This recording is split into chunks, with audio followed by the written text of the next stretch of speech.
శ్రవణరంధ్రములని సత్కథల్ పొగడంగా లేశమానందంబు లేనివాడు. పుణ్యవంతులు నిన్ను పూజ సేయగజోచి భావమందుత్సాహపడనివాడు. భక్తవర్యులు నీ ప్రభావముల్ పొగడంగా తత్పరత్వము లేక తలగువాడు. తన చిత్తమందు నీ ధ్యానమెన్నడు లేక కాలమంతయు వృధా గడుపువాడు.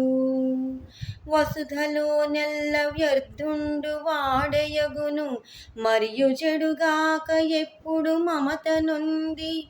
భూషణ వికాస శ్రీధర్మపుర నివాస దుష్ట సంహార నరసింహ దురిత